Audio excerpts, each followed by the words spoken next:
હું જાહેર જીવનમાં પડેલા મોભીઓને અતિ વિનમ્રતા પૂર્વક વિનંતી કરું છું કે અમારી શાસ્ત્રકુળ વિનમ્રતાને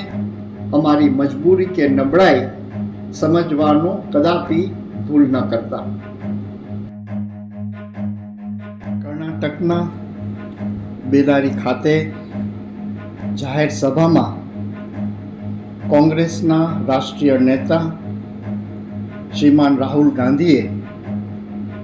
હરીફ પક્ષ ઉપર રાજકીય પ્રહારો કરતા રાજા મહારાજાઓને નિશાના પર લઈને જાહેરમાં કરેલા વિધાનોની હું ગંભીર નોંધ લઉં છું અને મારી અત્યંત ભયંકર નારાજગી વ્યક્ત કરું છું. ભારત દેશ જ્યારે એક નૂતન યુગના પથ પર પ્રયાણ કરી ચૂક્યું છે ત્યારે જાહેર જીવનના મોભીઓને પોતાની વાણી ઉપર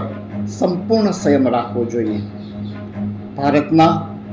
રાજાશાહી યુગના રાજવીઓ અને ક્ષત્રિય કુળમાં જન્મ લેનારા ક્ષત્રિયોની રાષ્ટ્ર પ્રત્યેની શ્રદ્ધા, કટિબદ્ધતા, સમર્પિતતા અને અસ્મિતાનો અભ્યાસ કર્યા વિના પોતાની રાજકીય સ્વાર્થની પૂર્તિ માટે મનમાં આવે તેવા શબ્દ પ્રયોગો કરીને કોઈ પણ વ્યક્તિ વિશેષ કે સમાજની ગરિમાને હનન થાય તેવો બફાટ એ ભારતની એકતા, અખંડતા, સામાજિક સમરસતા અને સૌહાર્દપૂર્ણ તંદુરસ્ત સમાજ વ્યવસ્થા ઉપર કુઠારાઘાત સમાન છે. શ્રીમાન રાહુલ ગાંધીએ જો અભ્યાસ કર્યો હોત કે મહારાજા રાવોલ કૃષ્ણકુમારસિંહજી ઓફ ભાવનગર, મહારાજા સાહેબ ભગવતસિંહજી બાપુ ઓફ ગોંડલ, મહારાજા સાહેબ નટવરસિંહજી બાપુ ઓફ પોરબંદર, મહારાજા સાહેબ માનસિંહજી બાપુ ઓફ પાલિતાણા, મહારાજા સાહેબ વાઘજી બાપુ of Morbi, Maharao Khengarji Bapu of Kutch, Maharaja Sayajirao Gaekwad of Baroda, એમનું કયા પ્રકારનું સુશાસન હતું, કયા પ્રકારની લોક કલ્યાણની કામગીરી હતી, તો આવી ટિપ્પણી શ્રી રાહુલ ગાંધીએ કદાપી ન કરી હોત. ક્ષત્રિયો રાષ્ટ્ર માટે કેવા અને કેટલા સ્વરૂપે બલિદાનો આપ્યા છે તે માટે કોઈની પણ પાસેથી કોઈ પણ પ્રકારના કોઈ પ્રમાણપત્રોની આવશ્યકતા રાજવીઓ કે ક્ષત્રિય સમાજને ભૂતકાળમાં પણ નહોતી,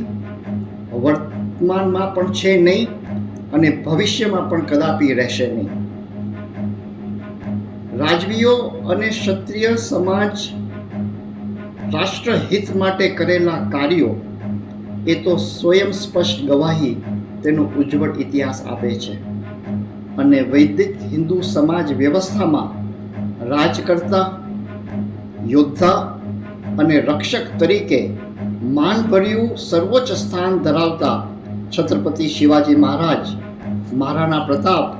રાણી લક્ષ્મીબાઈ સહિતના વીર યોદ્ધાઓના જીવન કવનમાંથી પ્રાપ્ત થાય છે. ભગવાન શ્રી રામચંદ્રજી, ભગવાન શ્રી કૃષ્ણ, શ્રી બુદ્ધ ભગવાન, શ્રી મહાવીર ભગવાન એ ક્ષત્રિય કુળમાં જન્મ લીધો હતો અને ક્ષત્રિયોના ભવ્યાતિ ભવ્ય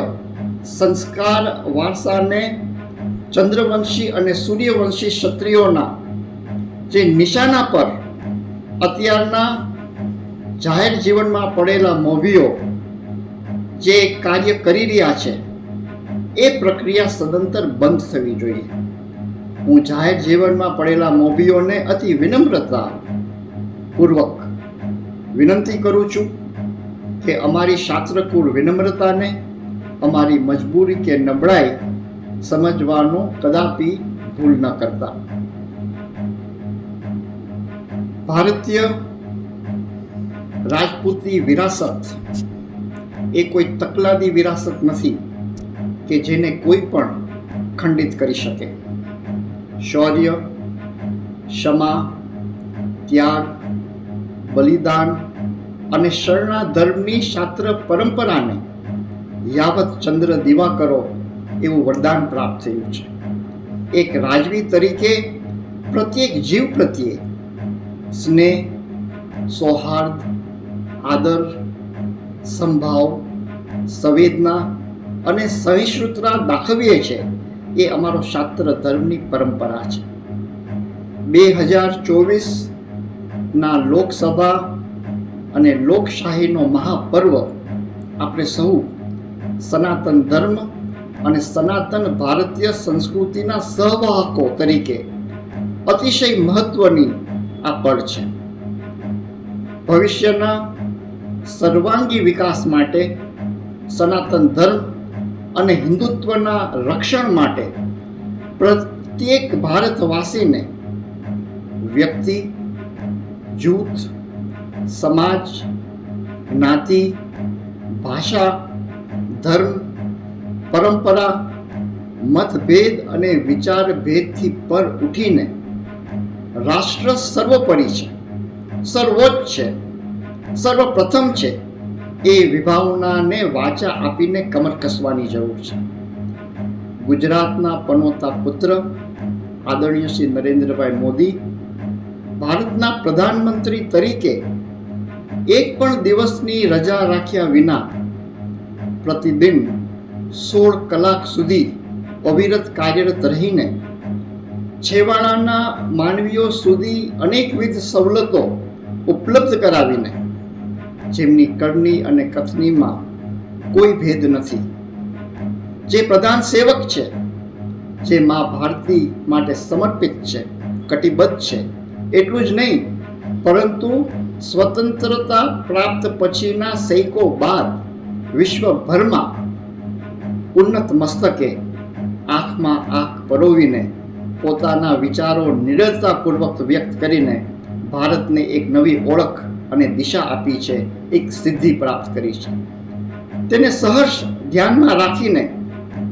આપણા ભવિષ્યને સુરક્ષિત કરવાની સંકલ્પના અને સંકલ્પ સાથે પ્રચંડ મતદાનના માધ્યમથી આપણા આશીષ પ્રદાન આપણે કરીને આદરણીય શ્રી નરેન્દ્રભાઈ મોદીના એક સક્ષમ નેતૃત્વમાં આપણી ભાવિ પેઢીના ઉજ્જવળ ભવિષ્યને આગળ ધપાવવા માટે એ દિશાની અંદર એક સુદૃઢ રીતે કદમ માંડતા આપણા દરેક સમાજના પ્રત્યેક મોભીઓને હું અપીલ અને વિનંતી કરું છું. સમર્થ ભારતના સમર્થ પ્રધાનમંત્રી આદરણીય નરેન્દ્રભાઈ મોદીને પૂર્ણ બહુમતી સાથે વધારે સક્ષમતા પ્રદાન કરીને પુનઃપ્રધાનમંત્રી તરીકે પ્રાપ્ત કરીએ. આપણે સૌ મન, વચન અને કર્મથી સાથે મળીને રાષ્ટ્રહિતના પરમ પાવન પથ ઉપર ખભે ખભા મિલાવીને એક ભારત, અખંડ ભારત, નેક ભારત, શ્રેષ્ઠ ભારત અને નૂતન ભારતના નિર્માણ સાથે સામૂહિક પ્રયાણ કરીએ.